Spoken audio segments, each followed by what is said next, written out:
Right on. This is the reason for the season. Real quick, a lot of people have done some amazing stuff. Last night was a really good time. So this is going to be really exciting. And a lot of hard work these people did. And so just real quick, yeah, definitely, right? A day and a half. Exactly. So this is what can be built in about 15 hours, right? You know, if then or longer. Well, 20 something. So anyways, all right. So take it away, Daniel. All right, well, I'm going to start out with Amir here. Okay, Amir's taking it away. Okay, should I start? Yep. Okay, so the project that we worked on is immersive project management data visualization with game engine integration. Can you go to that? So we are a SDV company from mostly active in New York and the East Coast, and with the Penn State graduate students, and we work on that project together, and you can see the guys here. And the reason we work on this project is that there are challenges in construction industry which are very important. As one of the reports said, there's a declining in productivity in construction sector. If you look at different trends in different industries, you see that construction is declining, unfortunately. And we have islands of information and many different problems. And I think in BIM, we can help that. And so how we can help this construction industry from the decline in productivity would be, we think, better data flow, better communication, easier access to complex data, and integration of existing software. And why we picked this hack was because project management is going to be is the center of every kind of data things we have, and this is a center. So scope, time, cost, risk, and everything can be managed through project management. And changes and claims and legal things are based on this. And gaming engine or game engine is very important because you can get valuable graphics, data, better walkthroughs, or you can actually have better interactions with human beings. And one of the other advantages that we thought was you can publish your virtual reality models into the web, so that you can people can actually access data better and easier. So basically, what we did here was we started the scheduling with Primavera P6, and we used Torres Navisworks in order to cost load the schedule and also do the BIM object assignments. Then we exported used the Navisworks API to export the data through for the schedule and cost and different project data to a format that could be readable by Unity. And using Unity, we worked on the an FBX file, and we worked Unity script. And finally, we could publish actually the augmented reality model to the web, and also using Oculus Rift. Actually, Daniel will talk about it in the future shortly.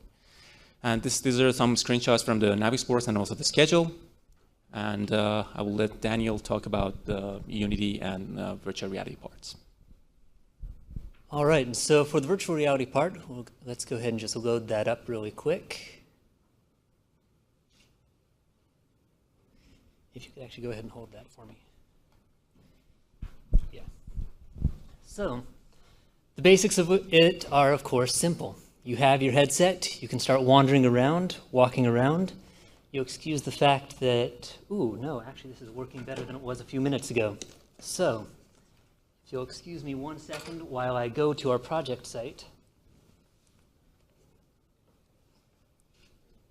Then as we're walking through, we can start visualizing what's happening in different areas. So we can slide through the time. We can see what the cost is being at different points. We can see things as they're constructed. And as they go through, fade out, the new things fade in, and go from one part, quickly skim backwards, forwards, and move our way through. So having it in here is nice. Being able to visualize, and we did have to change a few things because we realized, there are ways to make things in here that can make you very uncomfortable being in VR. And I'm not talking sick, but just having something be built around you and moving at you in space, that can be a very interesting experience. A lot of this though, and good, you can read it there.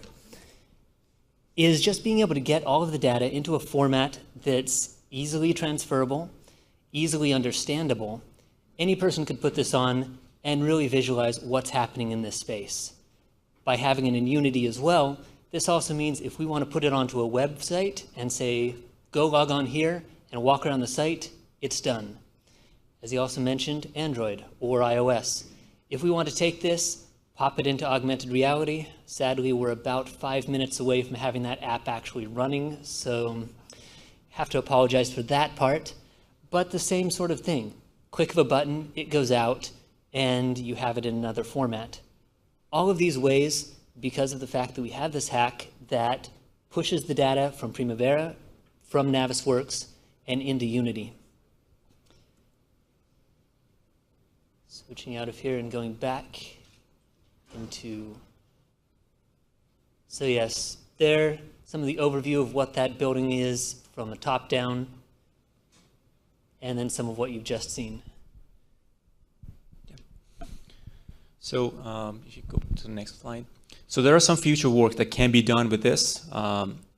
We just brought cost and time data to Unity, and it could be published on web. You don't need any software. If a general audience wants to have a look at those, that model can be done.